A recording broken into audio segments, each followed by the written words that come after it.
यज्ञे च सुरेन्द्रे च कौशिके पाद संस्पृशि निर्विशेष मनस्काय श्री वीरस्वामिने नमः। भगवती सूत्र में कहा गया है, से किं तं रस परिचाए, रस परिचाए अनेक विहे पन्नत्ते तंजहा निविगितिये पणीय रस विवज्जये आयम विलये आयाम सिद्ध भोई अरसाहारे बिरसाहारे अंताहारे पंताहारे लूहाहारे चित्तम रस परिचाए। तप के मूल दो प्रकार बताए गए, बाह्य तप और आभ्यंतर तप। बाह्य तप के 6 प्रकार बताए गए हैं। उनमें चौथा प्रकार रस परित्याग है। ये जो 6 प्रकार हैं, इनमें 4 प्रकार किसी न किसी रूप में आहार संयम, आहार के संदर्भ में है। ऊनोद्रिका का थोड़ा और भी संबंध है, आहार से भी संबंध है। तो ये 4 प्रकार जो अनाहार से या आहार से संबंधित हैं, उनमें जहाँ एक और तपस्या है, उपवास, बेला तेला, ठेठ, संथारा, अनशन तक, वो भी एक प्रकार है तपस्या का। तो ऊनोद्री भी एक प्रकार है। भोजन करना है, अनेक चीजें सामने रखी हुई हैं, मनोज्ञ हैं, मन को अच्छी लगने वाली हैं, फिर भी अपना संयम रखना। दुनिया में बहुत चीजें हैं, परंतु आदमी यह सोचे मैं अपना संयम रखूं। घर में बहुत चीजें बनी हैं, बहुत चीजें रखी हुई हैं, परंतु आदमी सोचे भाई मुझे अपना इतनी सीमा रखनी है और नहीं खाना, या आज उपवास करना है तो मेरा खाने से क्या मतलब।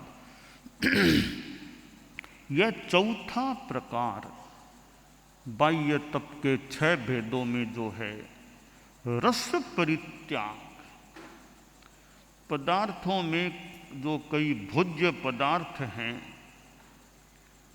उनमें स्वाद भी आता है, रस भी आता है। खाने में कई चीज़ें बहुत बढ़िया लगती हैं, कई मिठाइयाँ हैं या कोई नमकीन चीज़ें हैं, और यूँ दूध आदि आदि चीज़ें भी कई बहुत अच्छी लग सकती हैं। अच्छी लगने वाली चीज़ों का भी परित्याग कर देना, यह भी एक संयम का, तप का मानो प्रयोग है। कि जो स्वादिष्ट लग रही है, अच्छी लग रही है, थोड़ा मन भी खाने को हो रहा है, उस वस्तु का त्याग, आज यह चीज नहीं खाना है। चौथा प्रकार जो है तप का, रस परित्याग, इसमें विकृति वर्जन, निर्विकृतिक विगय का परित्याग कर देना। ये दूध, दही, घी, तेल, चीनी, शक्कर आदि और ये कड़ाई विगय यानी मिठाइयाँ आदि ऐसी चीज़ें हैं, इनको काम में न लेना, अपने भोजन में परित्याग रखना, यानी बहुत सिंपल भोजन हो गया। आयंबिल कर लेना। आयंबिल भी एक तपस्या का भेद प्रकार है। एक अन्न के सिवाय कुछ नहीं खाना, पानी का प्रयोग। आचाम्ल है, कहीं कोई आम्ल की बात भी हो, खटाई की बात भी हो, बहुत संयम है वैसे आयंबिल का प्रयोग करना। तो ये आहार संबंधी प्रयोग हैं। रुक्ष आहार करना, रूखा सूखा आहार, और जो मिल गया अरस विरस जैसा भी उसी में संतोष। रूखा सूखा, टुकड़ा हुआ फुल्का नहीं, लूखा फुल्का है, उसी में संतोष। मात्र चावल है और पानी, बस उसी में संतोष। एक प्रयोग है तपस्या का। करने वाले तो कई दिनों तक आयंबिल आयंबिल आयंबिल, कई दिनों तक लगातार आयंबिल करने वाले भी हो सकते हैं। तो यह रस परित्याग है, विगय का भी वर्जन, दूध दही आदि विगयों का वर्जन। तो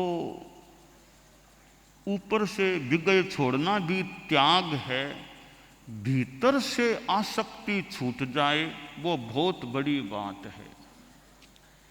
हमने भोजन नहीं लिया तो वो भी तपस्या है, बाहर से त्याग हो गया। भीतर में जो आसक्ति है वो भी छूट जाए, वो बहुत ऊंची साधना, बड़ी साधना हो जाती है।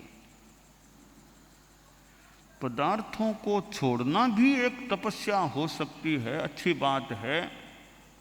कई बार ऊपर से छोड़ दिया उतना तो ठीक है, पर भीतर से वो चीज नहीं गई, भीतर में आसक्ति है, तो वो भीतर की आसक्ति नहीं छूटती है, तो वो साधना की अपरिपक्वता है, दुर्बलता होती है।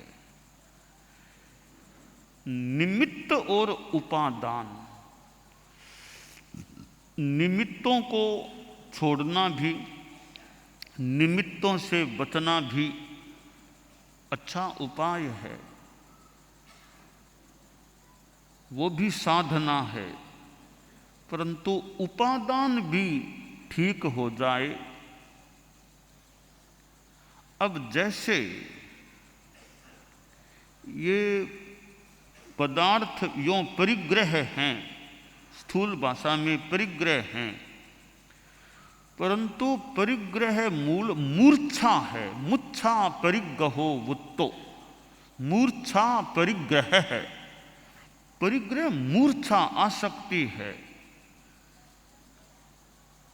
ठीक है, मूल तो मूर्छा ही परिग्रह है।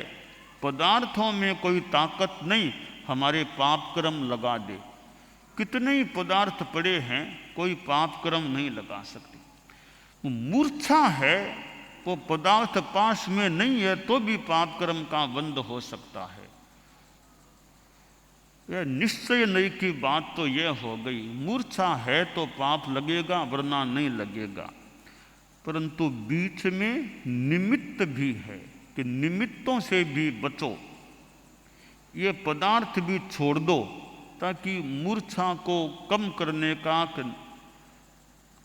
मूर्छा को खत्म करने का एक सुविधापूर्ण अवसर मिल सके।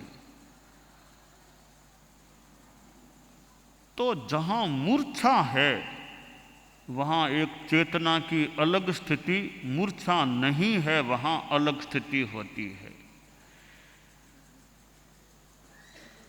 एक साधु था, सन्यासी, एक शहर में गया तो वहां राजा था। राजा साधु के पास आया, बोला महाराज कभी मेरे यहाँ भी पधारिए। तो राजा से सन्यासी ने कहा कि राजन, महल में तो मैं नहीं आना चाहता। अब अलग अलग संदर्भ हैं, बात के सापेक्ष बातें हो सकती है। राजा ने कहा महाराज और कई जगह आप जाते हो तो मेरे यहाँ भी आ जाओ, मैंने क्या गुनाह किया, क्यों नहीं आते। राजा ने साधु बोला तुम्हारे वहाँ मेरा थोड़ा रुचिकर नहीं, एक बार प्रयास तो करो आने का। तो सन्यासी उधर बढ़ा, राजा के महल में घुसा। राजा बोला देखिए महाराज ये सोने का कमरा है, ये सोने की चीज़ है, ये सोना सोने की, आप आइए देखिए मेरा सोने का कमरा है यह। तो सन्यासी थोड़ा सा निकट गया, फिर कहा ओहो नहीं बदबू आ रही है, बदबू आ रही है, चलो चलो बदबू आ रही है, बदबू आ रही है।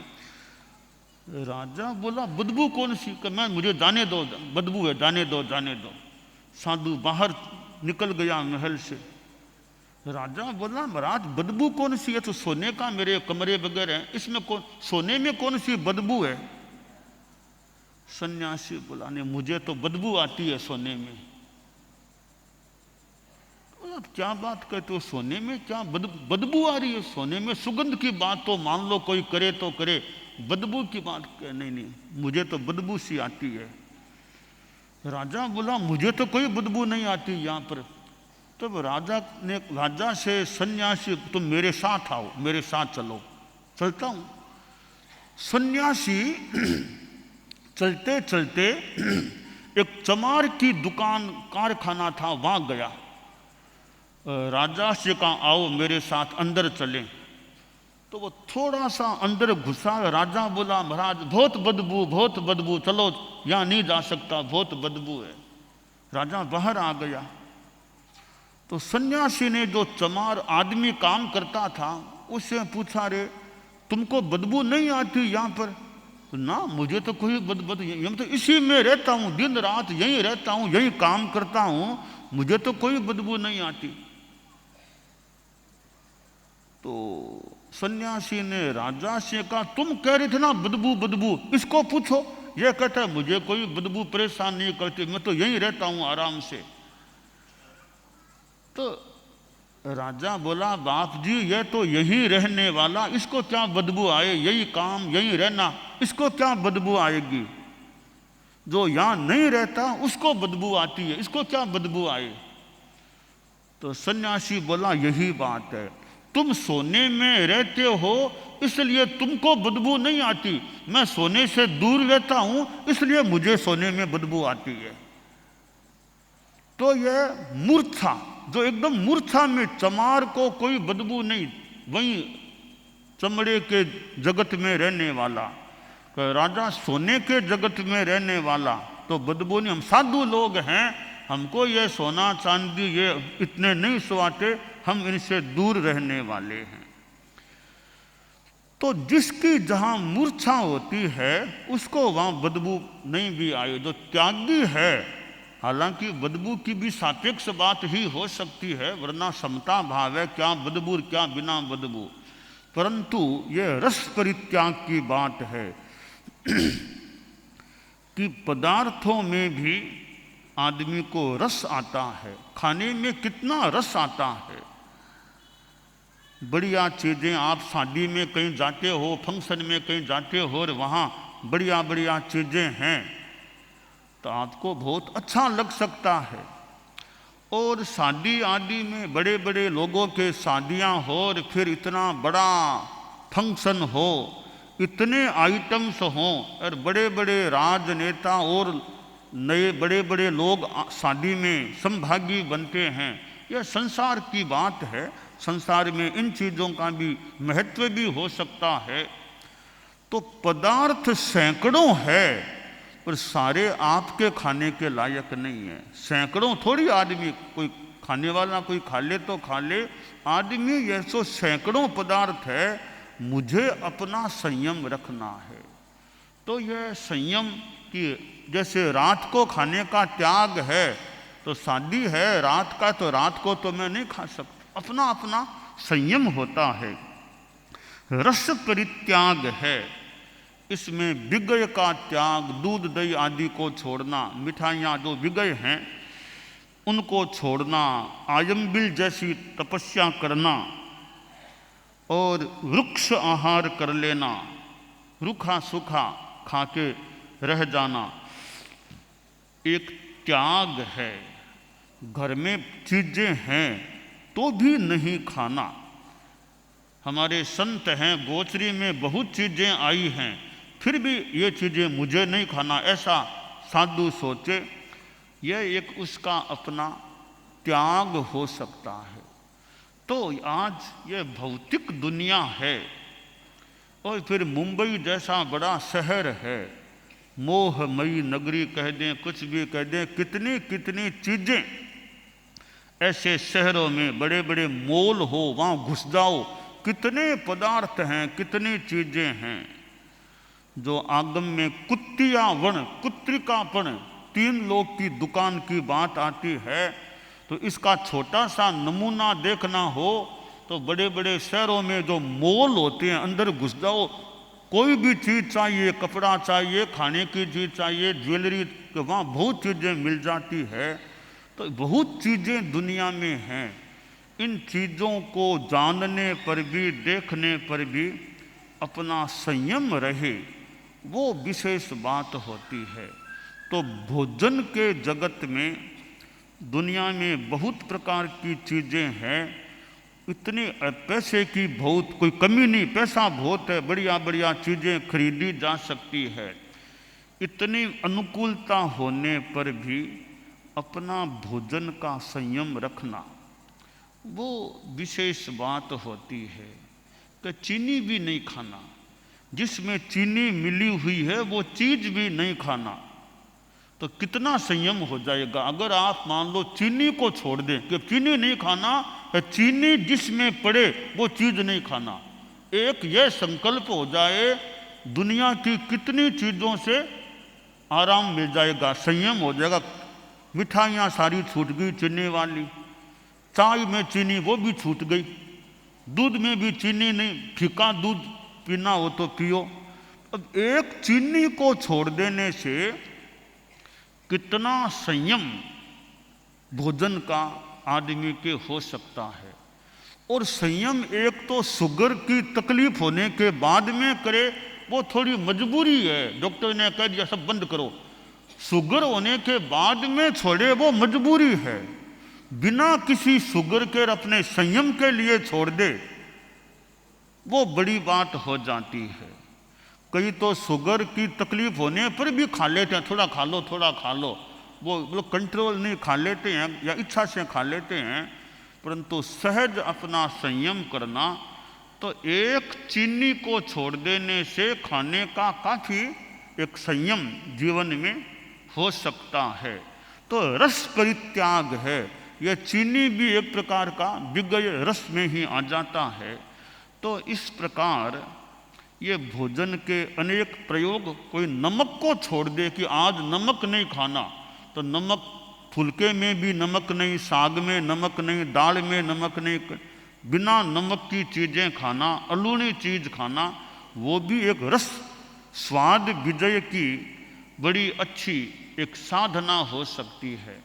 तो यों अनेक प्रयोग ये भोजन के संदर्भ में हो सकते हैं। तो ये अध्यात्म की साधना में यह पदार्थों को काम में न लेना, भोजन के रूप में संयम रखना, यह एक तपस्या और साधना की बात हो जाती है। और गृहस्थ जीवन में अपना भोजन का जिस रूप में जितना संयम रह सके वो रखने का प्रयास हो। और यह साधना संयम की दृष्टि से यह भोजन का संयम भी बहुत अच्छी चीज़ है। और द्रव्यों की भी सीमा हो सकती है। भी लंच लेना है 11, 13, 15, इससे ज़्यादा मैं द्रव्य नहीं लगाऊंगा।